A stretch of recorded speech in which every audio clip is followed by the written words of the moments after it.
ಭಾರತದ ಪ್ರಜಾಪ್ರಭುತ್ವ ಇವತ್ತು ಒಂದು ನಿರ್ಣಾಯಕ ಹಂತದಲ್ಲಿದೆ ಮತ್ತೆ 5 ರಾಜ್ಯಗಳ ಚುನಾವಣೆಗಳು ವ್ಯವಸ್ಥೆಗೆ ಒಂದು ಅಗ್ನಿ ಪರೀಕ್ಷೆ ಅಂತಾಗಿವೆ. ಜಾಗತಿಕವಾಗಿ ಉಕ್ರೇನ್ ಯುದ್ಧ ಅಥವಾ ಮಧ್ಯಪ್ರಾಚ್ಯದ ಸಂಘರ್ಷಗಳು ಸುದ್ದಿಯಲ್ಲಿದ್ರೂ ಭಾರತದ ಆಂತರಿಕ ರಾಜಕೀಯದ ಚಟುವಟಿಕೆಗಳು ಮಾತ್ರ ಕ್ಷಣ ಮಾತ್ರ ನಿಲ್ಲದೇನೆ ಸಾಗ್ತಾ ಇವೆ.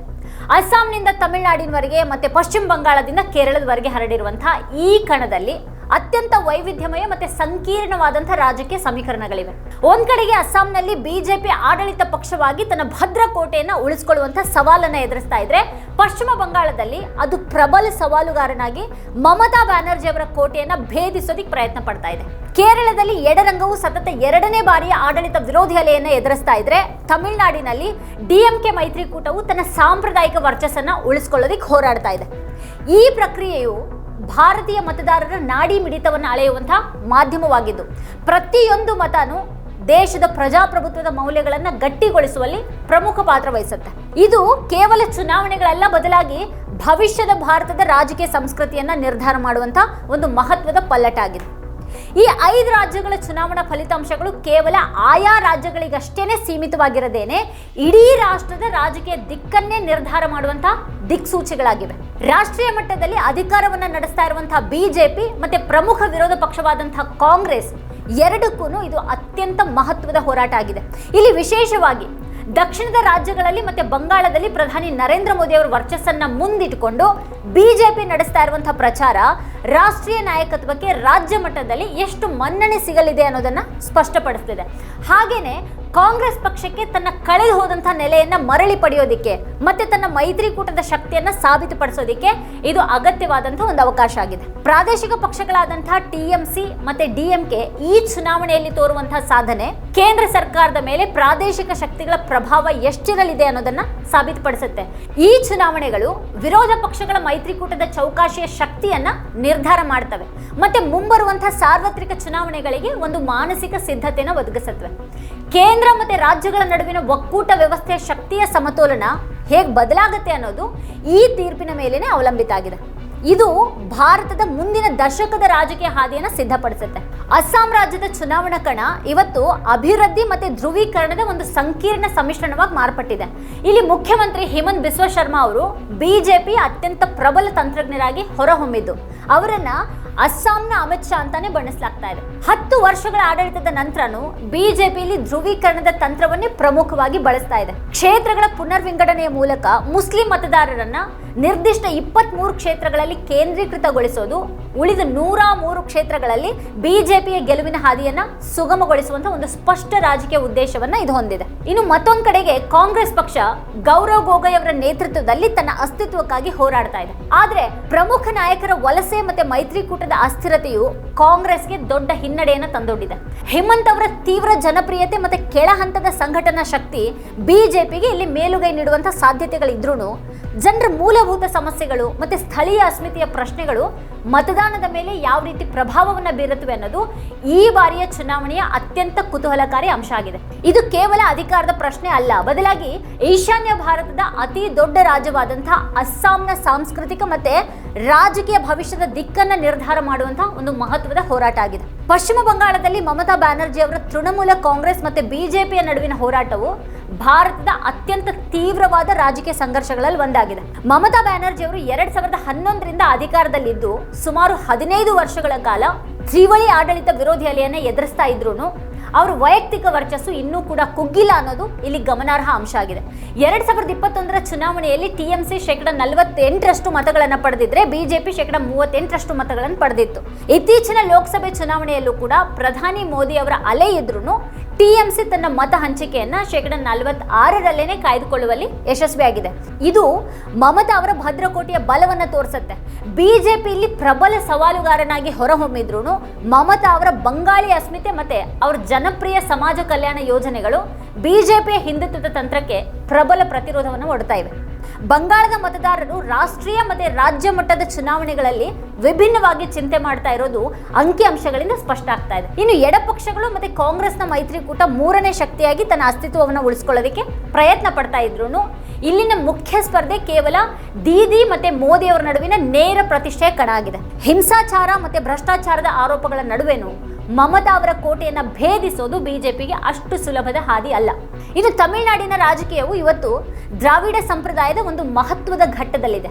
MK ಸ್ಟಾಲಿನ್ ಅವರ ನೇತೃತ್ವದ DMK ಮೈತ್ರಿಕೂಟ ಸದ್ಯಕ್ಕೆ ಅತ್ಯಂತ ಬಲಿಷ್ಠವಾಗಿ ಕಾಣ್ತಾ ಇದೆ. ಅಲ್ಲಿ ಸ್ಟಾಲಿನ್ ಅವರು ಕೇವಲ ಒಬ್ಬ ನಾಯಕರಾಗಿರದೇನೆ ಎಡಪಕ್ಷಗಳು, IUML ಮತ್ತೆ VCK ಅಂತ ವಿವಿಧ ಸಣ್ಣ ಪಕ್ಷಗಳನ್ನು ಒಗ್ಗೂಡಿಸಿಕೊಂಡು ಒಂದು ಸಮತೋಲಿತ ಮೈತ್ರಿಕೂಟವನ್ನು ಯಶಸ್ವಿಯಾಗಿ ಮುನ್ನಡೆಸ್ತಾ ಇದ್ದಾರೆ. ಇದಕ್ಕೆ ವ್ಯತಿರಿಕ್ತವಾಗಿ AIADMK ಪಕ್ಷ MGR ಮತ್ತೆ ಜಯಲಲಿತಾ ಅವರಂತಹ ದೈತ್ಯ ನಾಯಕರ ಅನುಪಸ್ಥಿತಿಯಲ್ಲಿ ತನ್ನ ಹಳೆಯ ವರ್ಚಸ್ಸನ್ನು ಉಳಿಸ್ಕೊಳ್ಳೋದಕ್ಕೆ ಹೆಣಗಾಡ್ತಾ ಇವೆ. EPS ಅವರು ಪಕ್ಷದ ಮೇಲೆ ಹಿಡಿತ ಸಾಧಿಸಿದ್ರು ಜನಸಾಮಾನ್ಯರ ಮೇಲೆ ಜಯಲಲಿತಾ ಅವರಿಗಿದ್ದಂತಹ ಮೋಡಿ ಇನ್ನೂ ಕೂಡ ಅವರಿಗೆ ಪೂರ್ಣವಾಗಿ ಸಿದ್ಧಿಸಿಲ್ಲ ಅನ್ನೋದೇ ವಾಸ್ತವ. ಈ ಬಾರಿಯ ಚುನಾವಣೆಯಲ್ಲಿ ರಾಷ್ಟ್ರೀಯ ಪಕ್ಷಗಳಾದ ಬಿಜೆಪಿ ಮತ್ತೆ ಕಾಂಗ್ರೆಸ್ ಎರಡೂ ದ್ರಾವಿಡ ಪಕ್ಷಗಳ ನೆರಳಿನಲ್ಲಿ ತಮ್ಮ ಅಸ್ತಿತ್ವವನ್ನು ಹುಡುಕ್ತಾ ಇವೆ. ಇನ್ನು ತಮಿಳುನಾಡಿನ ಮತದಾರರು ತಮ್ಮ ಪ್ರಾದೇಶಿಕ ಅಸ್ಮಿತೆಗೇನೆ ಹೆಚ್ಚಿನ ಒತ್ತು ನೀಡ್ತಾ ಇರೋದು ಇಲ್ಲಿನ ರಾಜಕೀಯದ ವಿಶೇಷತೆಯಾಗಿದೆ. ಮೈತ್ರಿಕೂಟಗಳ ನಡುವಿನ ಮತ ಹಂಚಿಕೆಯ ಅಂತರ ಮತ್ತೆ ನಾಯಕತ್ವದ ಶಕ್ತಿ ಈ ಬಾರಿ ಫಲಿತಾಂಶವನ್ನು ನಿರ್ಧಾರ ಮಾಡುವಲ್ಲಿ ಪ್ರಮುಖ ಪಾತ್ರ ವಹಿಸುತ್ತಿದೆ. ಇದು ದ್ರಾವಿಡ ಸಿದ್ಧಾಂತದ ಭವಿಷ್ಯಕ್ಕೆ ಒಂದು ನಿರ್ಣಾಯಕ ಪರೀಕ್ಷೆ ಆಗಿದೆ. ತಮಿಳುನಾಡಿನ ಚುನಾವಣಾ ಕಣದಲ್ಲಿ ಈ ಬಾರಿ ನಟ ವಿಜಯ್ ಅವರ ತಮಿಳಗ ವೆಟ್ರಿ ಕಳಗಂ ಪಕ್ಷದ ಪ್ರವೇಶ ಅತ್ಯಂತ ರೋಚಕ ತಿರುವನ್ನ ನೀಡಿದೆ. ತಮಿಳುನಾಡಿನ ಇತಿಹಾಸದಲ್ಲೇ ಚಿತ್ರರಂಗ ಮತ್ತೆ ರಾಜಕಾರಣಕ್ಕೆ ಒಂದು ರೀತಿ ಅವಿನಾಭಾವ ಸಂಬಂಧ ಇದು. ವಿಜಯ್ ಅವರ ಅಪಾರ ಜನಪ್ರಿಯತೆ ಯುವ ಮತದಾರರನ್ನ ದೊಡ್ಡ ಮಟ್ಟದಲ್ಲಿ ಆಕರ್ಷಿಸ್ತಾ ಇದೆ. ಅವರ ಸಭೆಗಳಿಗೆ ಸೇರ್ತಾ ಇರುವಂತಹ ಜನಸಾಗರ ಸಾಂಪ್ರದಾಯಿಕ ದ್ರಾವಿಡ ಪಕ್ಷಗಳಿಗೆ ಒಂದು ರೀತಿಯ ಆತಂಕ ಹುಟ್ಟಿಸಿರೋದು ಸುಳ್ಳಲ್ಲ. ವಿಜಯ್ ಅವರು ತಮ್ಮ ಪಕ್ಷವನ್ನ ಒಂದು ಬಲಿಷ್ಠ ಮೂರನೇ ಶಕ್ತಿಯಾಗಿ ಬಿಂಬಿಸೋದಕ್ಕೆ ಪ್ರಯತ್ನ ಪಡ್ತಾ ಇದ್ರು ಬೂತ್ ಮಟ್ಟದಲ್ಲಿ ಸಂಘಟನಾ ಶಕ್ತಿಯ ಕೊರತೆ ಅವರಿಗೆ ದೊಡ್ಡ ಸವಾಲಾಗಿ ಪರಿಣಮಿಸಬಹುದು. ರಾಜಕೀಯ ವಿಶ್ಲೇಷಣೆಗಳ ಪ್ರಕಾರ ವಿಜಯ್ ಅವರು DMK ಮತ್ತೆ AIADMK ಎರಡೂ ಮೈತ್ರಿಕೂಟಗಳ ಮತ ಬ್ಯಾಂಕ್ಗೆ ಸರಿ ಸಮಾನವಾಗಿ ಕನ್ನ ಹಾಕುವಂತ ಸಾಧ್ಯತೆ ಇದೆ. ಹಾಗೆ ಈ ಹಿಂದೆ ಕಮಲ್ ಹಾಸನ್ ಅಥವಾ ವಿಜಯಕಾಂತ್ ಅವರಂತಹ ನಟರು ರಾಜಕೀಯಕ್ಕೆ ಬಂದಾಗ ಉಂಟಾದ ಅಲೆಗಿಂತನೂ ವಿಜಯ್ ಅವರ ಅಲೆ ಈಗ ಹೆಚ್ಚು ಸಂಚಲನವನ್ನ ಮೂಡಿಸಿದೆ. ಆದ್ರೆ ಈ ಸ್ಟಾರ್ ಪವರ್ ಮತಗಳಾಗಿ ಎಷ್ಟು ಪರಿವರ್ತನೆ ಆಗುತ್ತೆ ಅನ್ನೋದು ದ್ರಾವಿಡ ರಾಜಕಾರಣದ ಮುಂದಿನ ದಿಕ್ಕನ್ನು ನಿರ್ಧಾರ ಮಾಡಲಿದೆ.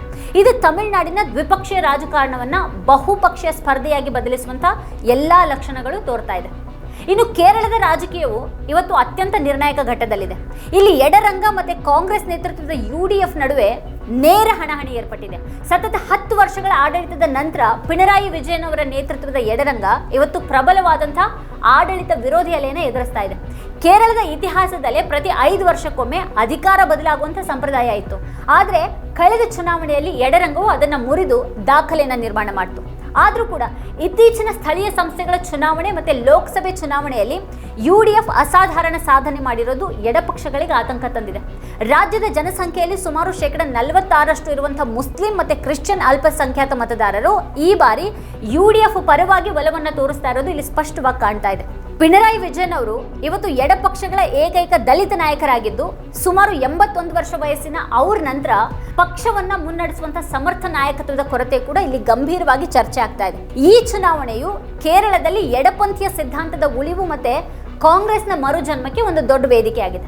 ಇನ್ನು ದಕ್ಷಿಣದ ರಾಜ್ಯಗಳಲ್ಲಿ ಅಸ್ತಿತ್ವವನ್ನು ಕಂಡುಕೊಳ್ಳೋದಕ್ಕೆ ಬಿಜೆಪಿ ನಡೆಸ್ತಾ ಇರುವಂತಹ ದಕ್ಷಿಣದ ಹಾದಿ ಅಂದ್ರೆ ಸೌತರ್ನ್ ಪುಷ್ ಈ ಒಂದು ಚುನಾವಣೆಯಲ್ಲಿ ವಿಶೇಷ ಗಮನ ಸೆಳೀತಾ ಇದೆ. ಕೇರಳದಲ್ಲಿ ಬಿಜೆಪಿಯು ತನ್ನ ಸಾಂಪ್ರದಾಯಿಕ ಸಂಘಟನಾ ಶಕ್ತಿಯಾದಂತಹ RSS ಬೆಂಬಲದೊಂದಿಗೆ ಹಿಂದೂ ಮತದಾರರನ್ನ ಸೆಳೆಯೋದಕ್ಕೆ ಗಂಭೀರವಾಗಿ ಪ್ರಯತ್ನ ನಡೆಸ್ತಾ ಇದೆ. ವಿಶೇಷವಾಗಿ ಎಡಪಕ್ಷಗಳ ಭದ್ರಕೋಟೆಯಾಗಿದ್ದಂತಹ ಹಿಂದೂ ಸಮುದಾಯಗಳ ಮತಗಳಲ್ಲಿ ಬಿಜೆಪಿ ಸುಮಾರು 30-40% ಪಾಲನ್ನ ಪಡಿತಾ ಇರೋದು ಒಂದು ಗಮನಾರ್ಹ ಬೆಳವಣಿಗೆ ಆಗಿದೆ. ನಾಯರ್ ಮತ್ತೆ ಈಳವ ಸಮುದಾಯಗಳ ಮತದಾರರು ಬಿಜೆಪಿ ಅಂತ ವಾಲ್ತಾ ಇರೋದು ಕಾಂಗ್ರೆಸ್ ಮತ್ತೆ ಎಡಪಕ್ಷಗಳ ಎರಡಕ್ಕೂ ದೊಡ್ಡ ಸವಾಲಾಗಿದೆ. ಇನ್ನು ತಮಿಳುನಾಡಿನಲ್ಲಿಯೂ ಕೂಡ ಬಿಜೆಪಿ ತನ್ನ ಮೈತ್ರಿಕೂಟದ ಮೂಲಕ ಪ್ರಧಾನಿ ನರೇಂದ್ರ ಮೋದಿ ಅವರ ವೈಯಕ್ತಿಕ ವರ್ಚಸ್ಸನ್ನ ಬಳಸಿಕೊಂಡು ಸಾಂಪ್ರದಾಯಿಕ ದ್ರಾವಿಡ ರಾಜಕಾರಣಕ್ಕೆ ಪರ್ಯಾಯವಾಗೋದಕ್ಕೆ ಪ್ರಯತ್ನ ಪಡ್ತಾ ಇದೆ. ರಾಷ್ಟ್ರೀಯ ಪಕ್ಷವಾಗಿ ಬಿಜೆಪಿ ಈ ರಾಜ್ಯಗಳಲ್ಲಿ ತನ್ನ ಸ್ಥಾನವನ್ನು ಭದ್ರಪಡಿಸಿಕೊಳ್ಳೋದಕ್ಕೆ ಸತತ ಪ್ರಯತ್ನ ನಡೆಸ್ತಾ ಇದ್ರು ಅಲ್ಪಸಂಖ್ಯಾತ ಮತಗಳ ಧ್ರುವೀಕರಣ ಮತ್ತೆ ಪ್ರಾದೇಶಿಕ ಅಸ್ಮಿತೆಯ ಪ್ರಶ್ನೆಗಳು ಅದರ ಹಾದಿಗೆ ಅಡ್ಡಿಯಾಗ್ತಾ ಇವೆ. ಈ ಚುನಾವಣೆಯು ದಕ್ಷಿಣ ಭಾರತದಲ್ಲಿ ಬಿಜೆಪಿಯ ಪ್ರಭಾವವು ಕೇವಲ ಮತಗಳ ಪಾಲಿಗೆ ಸೀಮಿತ ಆಗತ್ತಾ ಅಥವಾ ಮೊದಲ ಬಾರಿಗೆ ಗಮನಾರ್ಹ ಸ್ಥಾನಗಳಲ್ಲಿ ಪರಿವರ್ತನೆ ಆಗತ್ತಾ ಅನ್ನೋದನ್ನ ನಿರ್ಧಾರ ಮಾಡುವಂತ ಒಂದು ಅಗ್ನಿ ಪರೀಕ್ಷೆ ಆಗಿದೆ. ಪುದುಚೇರಿಯ ರಾಜಕೀಯ ಕೂಡ ಒಂದು ಕೇಂದ್ರಾಡಳಿತ ಪ್ರದೇಶವಾಗಿ ಸಣ್ಣದಾಗಿದ್ರೂ ಕೂಡ ಅದರ ಪ್ರಭಾವವು ತಮಿಳುನಾಡಿನ ದ್ರಾವಿಡ ರಾಜಕಾರಣದ ವಿಸ್ತರಣೆ ಆಗಿದೆ. ಇಲ್ಲಿ ಮಾಜಿ ಕಾಂಗ್ರೆಸ್ ನಾಯಕ N. ರಂಗಸ್ವಾಮಿ ಅವರ AINRC ಮತ್ತೆ ಬಿಜೆಪಿ ಮೈತ್ರಿಕೂಟ ಸದ್ಯಕ್ಕೆ ಅಧಿಕಾರದಲ್ಲಿದೆ.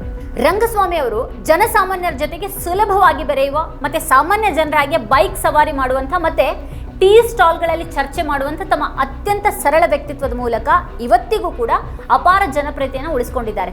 ಆದಾಗ್ಯೂ ಇಲ್ಲಿ ರಾಷ್ಟ್ರೀಯ ಪಕ್ಷಗಳಾದ ಬಿಜೆಪಿ ಮತ್ತು ಕಾಂಗ್ರೆಸ್ ತಮ್ಮ ಪ್ರಭಾವವನ್ನು ಹೆಚ್ಚು ಮಾಡಿಕೊಳ್ಳೋದಕ್ಕೆ ನಿರಂತರವಾಗಿ ಪ್ರಯತ್ನ ಪಡ್ತಾ ಇವೆ.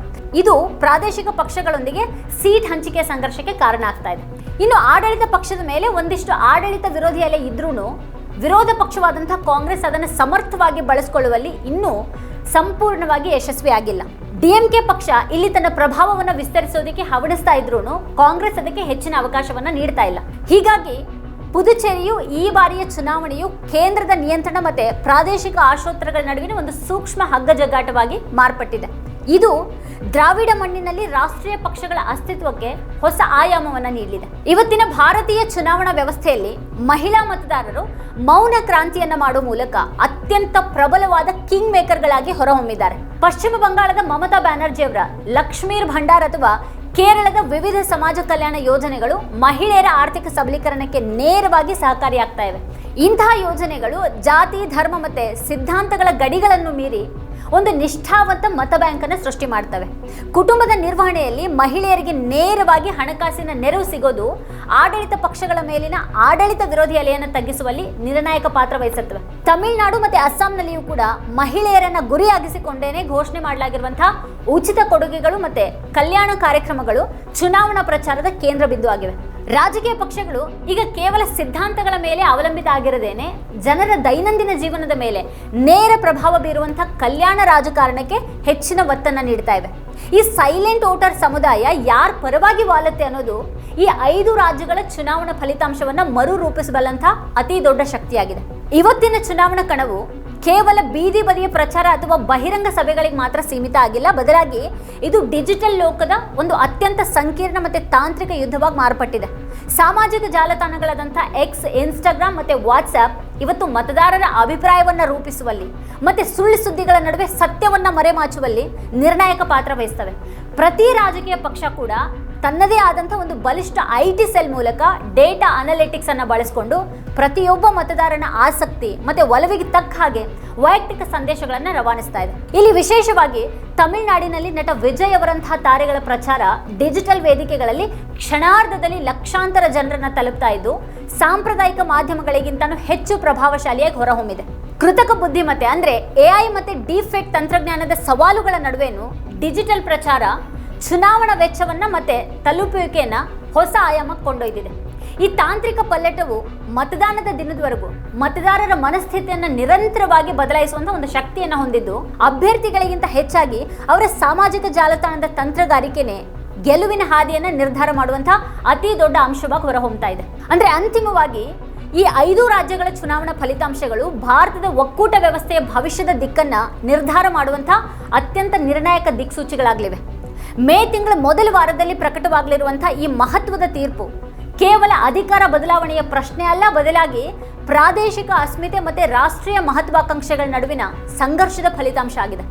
ಪಶ್ಚಿಮ ಬಂಗಾಳ ಮತ್ತು ತಮಿಳುನಾಡಿನಂತಹ ರಾಜ್ಯಗಳಲ್ಲಿ ಪ್ರಾದೇಶಿಕ ಪಕ್ಷಗಳ ಬಲ ಸಾಬೀತಾದರೆ ಅದು ಕೇಂದ್ರ ಸರ್ಕಾರದ ಮೇಲಿನ ರಾಜ್ಯಗಳ ಚೌಕಾಶಿಯ ಶಕ್ತಿಯನ್ನು ಗಣನೀಯವಾಗಿ ಹೆಚ್ಚು ಮಾಡಲಿದೆ.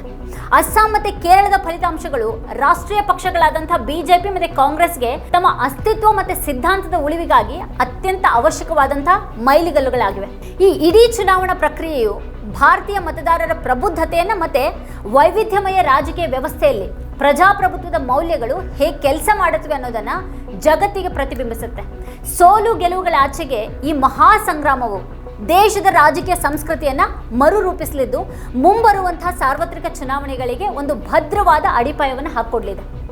ವೈವಿಧ್ಯತೆಯಲ್ಲಿ ಏಕತೆಯನ್ನು ಹೊಂದಿರುವಂತಹ ಭಾರತದ ಪ್ರಜಾಸತ್ತಾತ್ಮಕ ಪಯಣದಲ್ಲಿ ಈ ಚುನಾವಣೆಗಳು ಒಂದು ಅತ್ಯಂತ ರೋಚಕ ಮತ್ತು ಮಹತ್ವದ ಅಧ್ಯಾಯವಾಗಿ ಇತಿಹಾಸದಲ್ಲಿ ಉಳಿಯಲಿವೆ. ವೀಕ್ಷಕರ ಕುರಿತು ನಿಮ್ಗೆ ಏನು ಅನ್ಸುತ್ತೆ, ಏನು ಅಭಿಪ್ರಾಯ ಇದೆ ಅದನ್ನು ವಿಡಿಯೋ ಕೆಳಗಡೆ ಕಮೆಂಟ್ ಮಾಡಿ ನಮಗೆ ತಿಳಿಸಿ. ಇದೇ ಹೊತ್ತಿನ ಸ್ಪೆಷಲ್ ನೋಡ್ತಾ ಇರಿ ವಾರ್ತಾಭಾರತಿ. ನೀವಿನ್ನು ವಾರ್ತಾಭಾರತಿ ಯೂಟ್ಯೂಬ್ ಚಾನಲನ್ನು ಸಬ್ಸ್ಕ್ರೈಬ್ ಮಾಡಿಲ್ಲ ಅನ್ನೋದಾದರೆ ಈ ಕೂಡಲೇ ಸಬ್ಸ್ಕ್ರೈಬ್ ಮಾಡಿ, ಹಾಗೆ ಪಕ್ಕದಲ್ಲೇ ಇರುವಂಥ ಬೆಲ್ ಐಕಾನ್ನ ಪ್ರೆಸ್ ಮಾಡಿ ನಮ್ಮನ್ನು ಪ್ರೋತ್ಸಾಹಿಸಿ. ನಮ್ಮ ಕಾರ್ಯಕ್ರಮಗಳನ್ನು ನೀವು ನೋಡ್ತಾ ಇದ್ರೆ ನಮ್ಮ ಚಾನೆಲ್ ಅನ್ನ ಸಬ್ಸ್ಕ್ರೈಬ್ ಮಾಡಿ, ಪಕ್ಕದ ಬೆಲ್ ಐಕಾನ್ ಒತ್ತಿ ನಮ್ಮನ್ನ ಬೆಂಬಲಿಸಿ. ಹಾಗೆ ನಮ್ಮ ಕಾರ್ಯಕ್ರಮಗಳನ್ನ ಲೈಕ್ ಮಾಡಿ, ಕಮೆಂಟ್ ಮಾಡಿ, ಅದನ್ನ ಬೇರೆಯವರಿಗೂ ವಾಟ್ಸ್ಆಪ್ ಮೂಲಕ ಶೇರ್ ಮಾಡಿ. ನೀವು ಹೀಗೆ ಮಾಡಿದಾಗ ನಮ್ಮ ಚಾನೆಲ್ ಇನ್ನಷ್ಟು ಮತ್ತಷ್ಟು ಜನರಿಗೆ ತಲುಪಲು ನೀವು ನಮ್ಮೊಂದಿಗೆ ಸಹಕರಿಸಿದ ಹಾಗಾಗುತ್ತೆ. ಇದು ನೀವು ಯಾವುದೇ ಖರ್ಚಿಲ್ಲದೆ ಕೆಲವೇ ಸೆಕೆಂಡುಗಳಲ್ಲಿ ನೀಡಬಹುದಾದ ಸಹಕಾರ. ಧನ್ಯವಾದಗಳು.